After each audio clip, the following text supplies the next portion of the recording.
The United States has one of the largest rare earth deposits in the entire Western Hemisphere. Actively mined for decades, the ore is real. The reserves are real.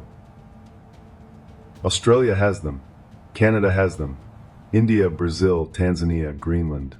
Rare earth deposits exist on every continent. Where humans live, the ground is full of this material. Geologists call them rare earths, but that name is misleading. They are not rare in the ground. Cerium, the most common, is more abundant in the Earth's crust than copper. The name refers to how they were first found. Scattered, difficult to isolate, not how much exists. This is rare earth, or not glowing, not exotic, just rock.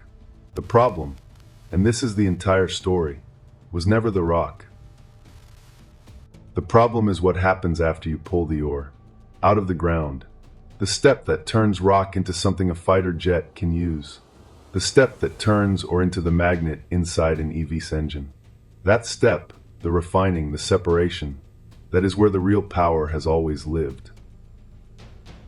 Separating rare earth elements from each other is one of the most chemically demanding industrial processes ever developed. These 17 elements are so similar to each other that separating one from another requires thousands of sequential chemical steps. A facility like this requires over 10,000 individual separation stages, years to build, decades to master. China controls 87% of global rare earth refining capacity. Not mining, not reserves, refining, the step that makes the material usable. The step between rock and F-35. Between ore and every EV motor sold anywhere on Earth this year. 87%.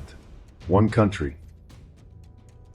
Every F-35 contains 417 kilograms of rare earth materials. Every EV motor runs on neodymium magnets. Every offshore wind turbine needs 2 tons of rare earth alloys.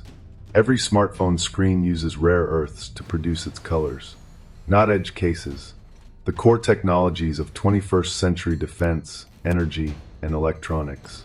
Every one of them runs on materials China finishes. For decades, America dug the ore from its own ground, partially processed it, then shipped it to China, its primary strategic competitor. For the refining America could not do itself. China finished it, made the components, sold them back to American defense contractors for American weapons systems. In 2025, under the pressure of a trade war and export controls, this supply chain was finally forced to begin changing. But it existed, unquestioned, for 30 years, and the dependence it created did not disappear. When the crisis arrived,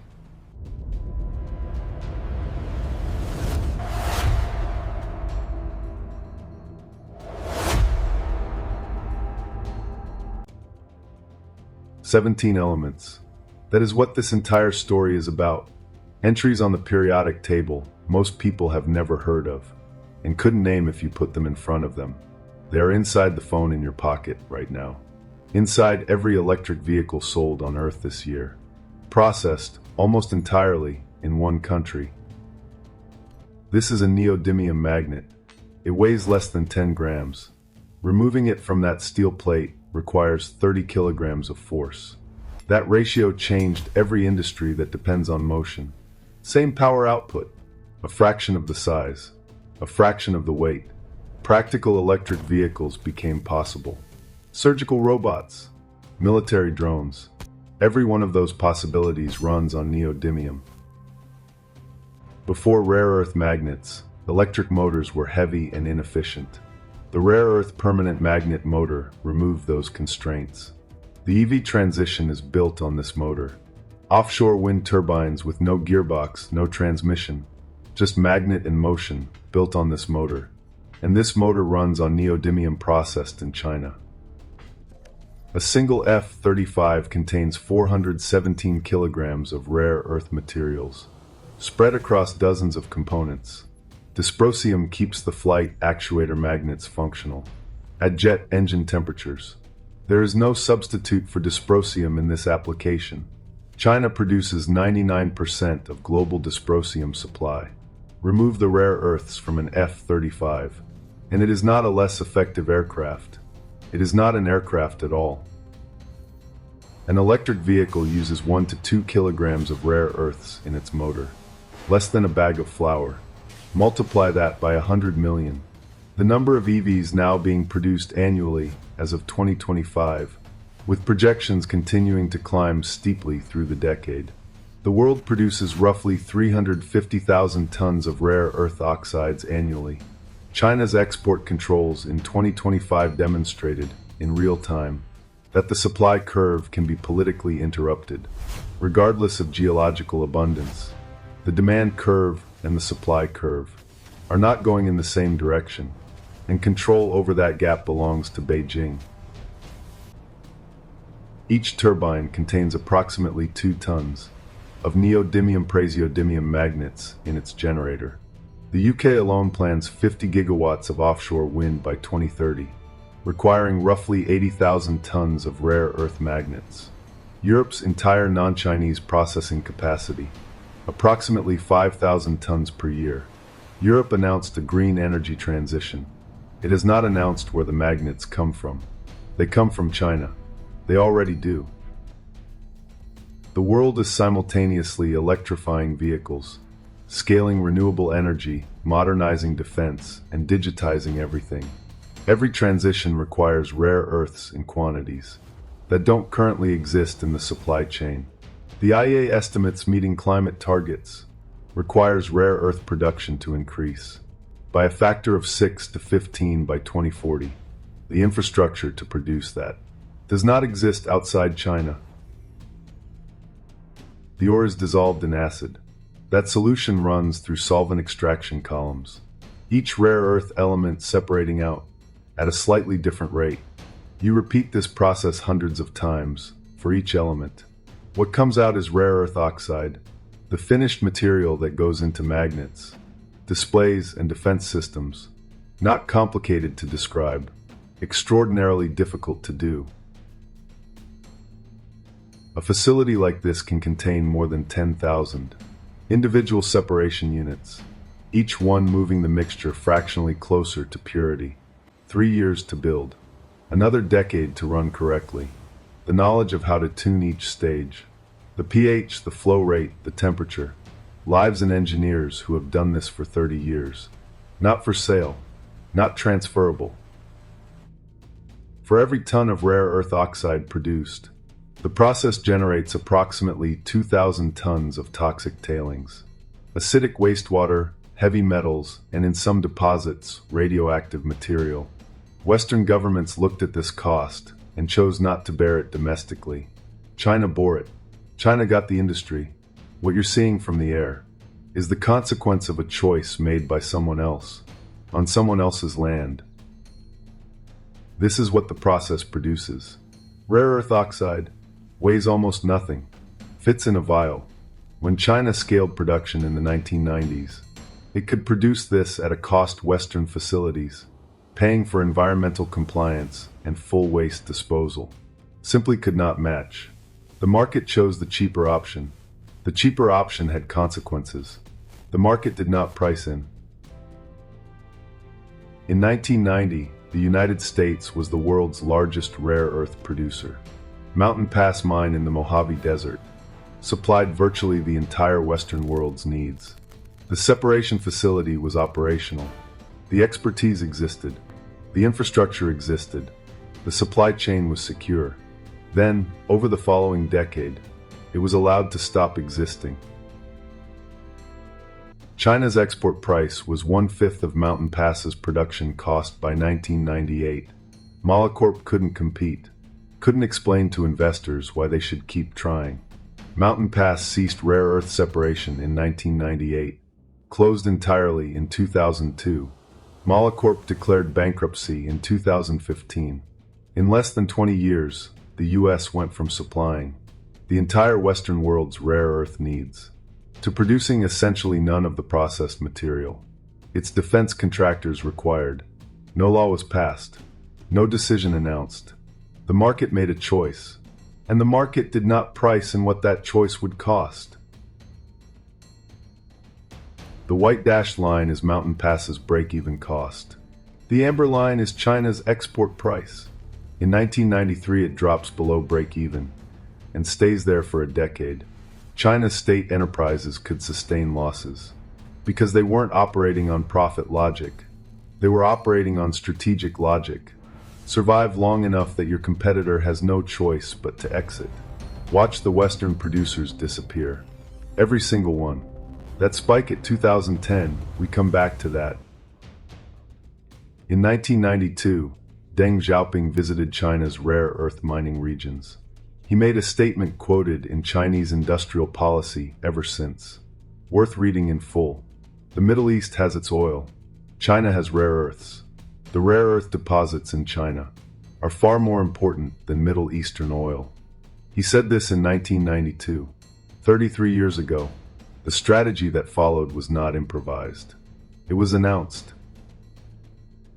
The strategy was precise. Phase 1, flood the market, price competitors out. Phase 2, while they exit, build the refining infrastructure domestically. Phase 3, capture the downstream. Magnets, alloys, components, so manufacturing stays in China too. Phase 4, use export restrictions as a diplomatic lever if needed. They are in Phase 4. They entered Phase 4 decisively in April 2025, when export controls on 7 heavy rare earth elements made the theoretical a reality. 2000, China controlled 60% of global rare earth refining. 2005, 73%. 2010, 87%. The refining share has held near 90% ever since. Not because China stopped building, but because there's nothing left to displace. It refines roughly 90% of all rare earths, controls 93% of rare earth permanent magnet manufacturing, controls heavy rare earth separation at near total levels, the dysprosium and terbium inside every defense system, an advanced electronics application on Earth. In 2025, China converted that share into direct leverage, imposing export controls that Western manufacturers had theorized about for 15 years, and suddenly faced in reality. This infrastructure took 30 years to build. It cannot be replicated in 5, probably not in 10. The bottleneck is not capital, it's knowledge. The accumulated expertise of thousands of engineers who have spent careers learning to do something extraordinarily difficult. That knowledge cannot be bought. It can only be developed the same way China developed it, over decades at scale, making mistakes and learning from them. The question is not whether the West can build this. The question is whether it can build it fast enough to matter. 17 elements. Let's go through where they actually go, because this is where the dependency stops being a geopolitical abstraction and becomes something personal. Neodymium and praseodymium go into every permanent magnet motor on Earth. Electric vehicles, industrial robots, drones, hard drives. Every major automaker, Ford, GM, Toyota, Volkswagen, Tesla, sources the overwhelming majority of these magnets from Chinese suppliers. In 2025, when China imposed export controls, Ford's Chicago assembly plant shut down for weeks. Not because Ford made a bad decision, but because no alternative supply chain existed. At the scale the plant required, the dependency that looked abstract became operational. The magnet in this motor was processed in China. For most of the past decade, every EV motor in production ran on Chinese processed rare earths without exception. In 2025, MP Materials' Fort Worth plant began producing the first American-made commercial rare earth magnets, roughly 1,000 tons per year, against a global market of 200,000 tons per year. Ford, Toyota, and Tesla know the math. The supply chain is beginning to diversify. The scale required to call that diversification meaningful does not yet exist. Dysprosium makes neodymium magnets heat-resistant. Without it, the magnets fail inside a jet engine. China produces roughly 99% of global dysprosium. That means the heat tolerance of every flight control actuator on every F 35 currently flying. Depends on Chinese export policy. In April 2025, China placed dysprosium under export controls. The export licenses became real documents. Real approvals, real denials, real delays. The dependency that defense analysts had modeled for years became a procurement officer's daily reality. A single U.S. Navy destroyer contains over 5 tons of rare earth materials. The sonar system uses lanthanum. The guided missile systems use samarium and neodymium. The communications array uses yttrium. The U.S. Navy currently operates 91 destroyers. Every one of them was built with Chinese processed rare earths. Erbium amplifies the signal inside undersea fiber optic cables. The same cables carrying 97% of the world's internet traffic that we covered in the last episode. The amplifier repeaters installed every 80 kilometers along those cables require erbium to function. Those amplifiers are manufactured in China. The infrastructure running the internet and the infrastructure supplying its components share the same single point of failure. Europium produces the red in every LED display. Terbium produces the green. Your phone, your television, every monitor in every hospital, airport, and stock exchange. The colors you are watching right now were made possible by elements processed entirely in China. Gadolinium is the contrast agent used in MRI scans, injected into millions of patients globally every day to make soft tissue visible to imaging. Roughly 30 million MRI contrast procedures are performed annually worldwide. The gadolinium supply chain runs entirely through China. Medical imaging is not typically discussed as a national security vulnerability. It is one. Europe's offshore wind expansion, the centerpiece of its decarbonization strategy, requires 2 tons of neodymium-praseodymium magnets per turbine generator. Europe cannot produce these magnets independently. The green energy transition and the rare earth dependency are, right now, the same problem.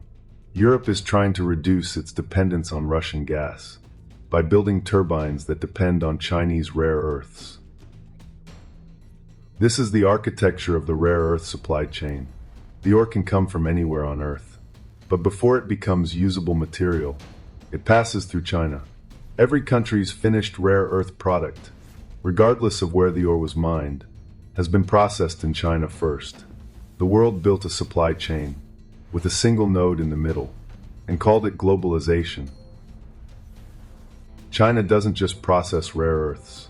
It manufactures the downstream products, the magnets, the alloys, the motor components, capturing the entire value chain. Raw rare earth ore is worth roughly $10 per kilogram. Finished rare earth permanent magnets sell for $80 per kilogram. China captures nearly every step of that markup. The ore is the least valuable part of this story. The magnet manufacturing facilities in Baotou and Guangzhou are among the most technologically advanced factories on Earth. They are not mining operations. They are high-precision manufacturing plants that happen to work with materials that come out of the ground. The West seeded the mining first, then the refining, then the manufacturing. At each step, the decisions seemed rational. At each step, the dependency deepened. In 2010, China reduced rare earth export quotas by 40%. No warning, no negotiation. Neodymium prices rose 2,200% in 18 months. Japan ran out of processed material in 90 days. Toyota, Hitachi, and Sony faced production halts for products that had no alternative supply source. The world discovered, in real time, that it had built critical industries on a supply chain with no redundancy. 15 years later, in April 2025, China did it again, this time with export licensing controls, applied not bilaterally to Japan, but globally, covering 7 heavy rare earth elements. Ford's Chicago plant shut down. Prices spiked 6-fold in Europe. The 2010 lesson had not been learned fast enough. The WTO ruled against China's export quota system in 2014. China complied. Then it moved the restriction downstream. Instead of limiting raw or exports, it introduced licensing requirements for processed materials. In 2025, it escalated further. Export controls under national security law, applied through MOFCOM licensing, covering not just quantities but end-use destinations. The mechanism evolved. The leverage grew. China learned in 2014 that you don't need export quotas to control a supply chain you already dominate. In 2025, it demonstrated how sophisticated those alternative mechanisms had become. Light rare earths, China controls 85%. Heavy rare earths, the ones most critical, for defense systems and advanced electronics, China controls 99%.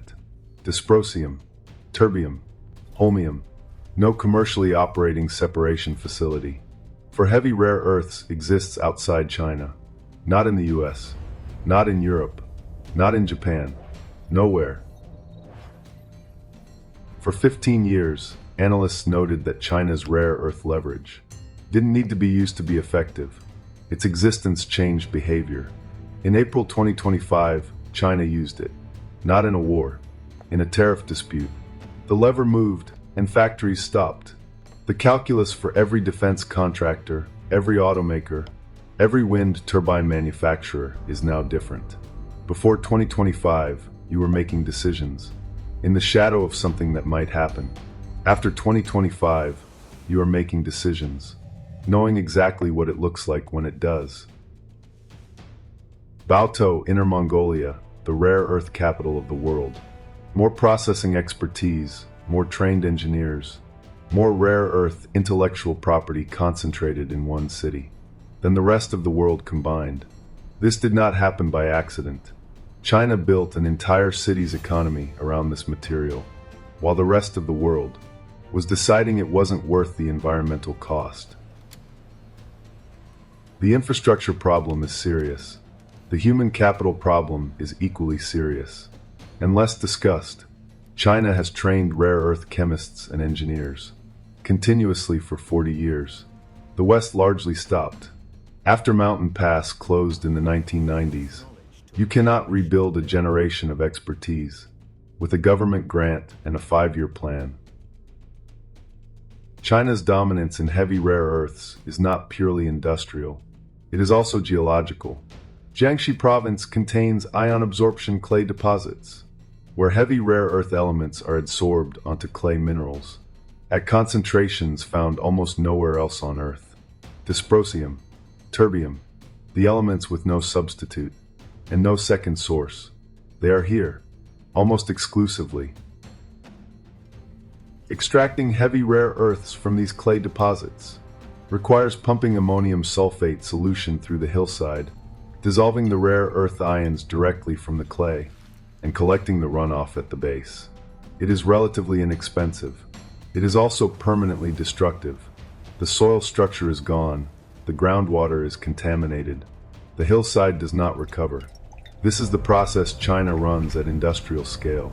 No Western democracy has been willing to permit it. This is the trade China made: environmental destruction in exchange for industrial dominance. It was a deliberate calculation, not a failure of regulation, but a choice of priorities. And the calculation worked, because while China was making that trade, Western governments were concluding that the environmental cost was too high. Both decisions were rational. Only one of them resulted in controlling the supply chain of the 21st century.